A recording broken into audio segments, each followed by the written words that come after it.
আজ আমি বাড়িতে বানিয়েছি দারুণ সুস্বাদু চিকেন বিরিয়ানি। রংটা দেখুন কত সুন্দর হয়েছে, একদম রেস্টুরেন্ট স্টাইল। চলুন দেখে নিই কীভাবে আমি এই চিকেন বিরিয়ানি বানালাম। এটা একদম নো ফেল রেসিপি, যারা নতুন রান্না শিখছেন তাদের খুবই কাজে লাগবে। প্রথমে আমি এখানে 500 গ্রাম বাসমতি চাল নিয়েছি। 3-4 বার জল পাল্টে ধুয়ে ভালোভাবে ভিজিয়ে রাখবো আধ ঘন্টার জন্য। চালটা ভিজুক ততক্ষণ আমি এদিকে বেরেস্তাটা রেডি করে নিই। এখানে আমি কড়াইয়ে তেল গরম করতে দিয়েছিলাম। আর বেরেস্তার জন্য আমি এখানে 1 কেজি পেঁয়াজ নিয়েছি। তো পেঁয়াজটা আমি খুব একটা পাতলা করে কাটিনি, একটু মোটা করে কেটেছি যাতে বেরেস্তাটা খুব সুন্দর দেখতে হয়। আমি এখানে লো টু মিডিয়াম ফ্লেমে ভালোভাবে বেরেস্তাটা ভেজে নেব। হাই ফ্লেম করা যাবে না, এতে পুড়ে যাওয়ার চান্স থাকে। আমার এখানে বেরেস্তা ভাজা প্রায় কমপ্লিট হয়ে গেছে।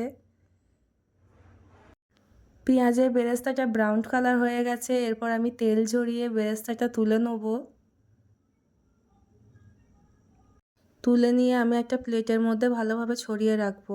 এদিকে আমি এখানে রাইসের জন্য জল গরম করতে দিয়েছি। তার মধ্যে আমি দিয়ে দিলাম এলাচ, লবঙ্গ, দারচিনি, তেজপাতা, লবণ, তার সাথে অল্প একটু সাদা তেল। জলটা গরম হয়ে গেছে, আমি এরপর চালগুলোকে দিয়ে দিলাম। আমি এখানে রাইসটা 80% কুক করেছি, কারণ দমে দেবো তখনও ভালোভাবে কুক হয়ে যাবে, সেই জন্য আমি একটু শক্ত রেখেছি। তারপর আমি এখানে আলু নিয়ে নিয়েছি। কুকারের মধ্যে আমি প্রথমে সেদ্ধ করে নিয়েছিলাম আলুটা নুন, লঙ্কা আর হলুদ দিয়ে। এরপর আমি হাই ফ্লেমে আলুটাকে ভেজে নেব। এখানে আলুগুলো ভাজা হয়ে গেছে। এরপর আমি চিকেনটা ম্যারিনেট করে নেব। আমি আজকে স্কিনওয়ালা চিকেন নিয়েছি, তার সাথে আমি পেঁয়াজ কুচি আর টমেটো কুচি দিয়ে দিয়েছি। আর হ্যাঁ, আমি কিন্তু আজকে কোনো টক দই এখানে ইউজ করছি না। তো তারপরে আমি দিয়ে দিয়েছি আদা রসুন বাটা, নুন, হলুদ, ঝাল লঙ্কার গুঁড়ো, তার সাথে দিয়েছি আমি ধনিয়া গুঁড়ো। এরপর আমি সরষের তেল দিয়ে ভালোভাবে ম্যারিনেট করে রেখে দেবো। কড়াইয়ে তেল গরম করতে দিয়েছি, গোটা গরম মশলা এরপর ফোড়ন দিয়ে দিলাম। গরম মশলাগুলো ভালোভাবে ভাজা হয়ে গেলে তার মধ্যে আমি এখানে ম্যারিনেট করা চিকেনটা দিয়ে দেবো। এরপর আমি ভালোভাবে চিকেনটা কষিয়ে রান্না করে নেবো। আমি এখানে জল ইউজ করিনি কষানোর টাইমে, তো আমি শেষে এখানে জল দিয়ে হালকা সিদ্ধ করে নিয়েছি। এটাও আমি 80%ই সেদ্ধ করেছি। এরপর বিরিয়ানির খুব সুন্দর একটা অ্যারোমার জন্য আমি এখানে ফ্রেগরেন্সটা রেডি করে নিচ্ছি। আমি দিয়েছি 2 চামচ গোলাপ জল, 2 চামচ কেওড়া জল আর মিঠা আতর দুধের মধ্যে মিক্স করেছি।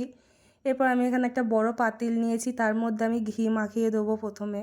তারপর আমি এখানে বিরিয়ানিটা দম দেওয়ার জন্য সাজিয়ে নিচ্ছি। প্রথমে আমি দিয়েছি রাইসটা আমি ভালোভাবে বিছিয়ে দিয়েছি। এরপর আমি রাইসের ওপরে দিয়ে দিচ্ছি আলু। তো আমি এখানে 2 ধাপে সাজাবো, ওই কারণে আমি প্রথমে হাফ আলু দিয়েছি আর তারপর আমি এর মধ্যে দিয়ে দিয়েছি চিকেনটাও আমি এখানে প্রথম ধাপে হাফ দিয়েছি। একে একে চিকেনের পিসগুলো আমি সাজিয়ে সাজিয়ে দিয়ে দিচ্ছি। চিকেনগুলো এখানে খুব সুন্দর করে সাজিয়ে আমার দেওয়া হয়ে গেছে। এরপর আমি উপর থেকে হালকা করে পেঁয়াজের বেরেস্তা ছড়িয়ে দিয়েছি যাতে ফ্লেভারটা ভালো হয়। আর তারপর আমি এর মধ্যে দিয়ে দিয়েছি অল্প বিরিয়ানি মশলা, যাতে লেয়ার বাই লেয়ার বিরিয়ানি মশলাটা রাইসের মধ্যে কোট হয়ে যায়। এরপর আমি ওই আলু আর চিকেনের ওপরে আবার একটা লেয়ার দিচ্ছি ভাতের। ভালোভাবে আমি ঢাকা দিয়ে দেবো ওগুলো রাইস দিয়ে। ঢাকা হয়ে গেছে। এরপর বাকি যে আলুগুলো ছিল সেই আলুগুলো আমি এর মধ্যে দিয়ে দেবো সাজিয়ে।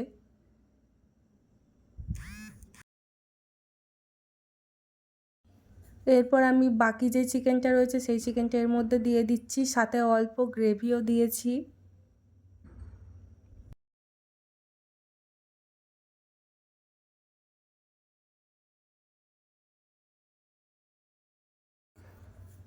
চিকেনের পিসগুলো দেওয়া হয়ে গেছে।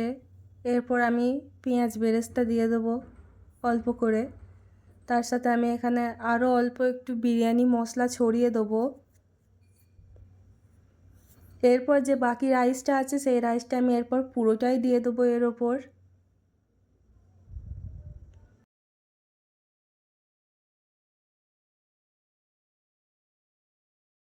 রাইসটা দেওয়া হয়ে গেছে। এরপর আমি পুরো রাইসটা চাড়িয়ে ওগুলো সব ঢাকা দিয়ে দিয়েছি। এরপর লাস্ট যে বেরেস্তাটা পড়ে আছে সেটা আমি উপরে ছড়িয়ে দিচ্ছি।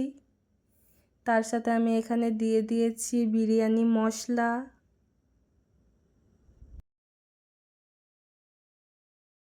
মশলাটা দেওয়া হয়ে গেছে।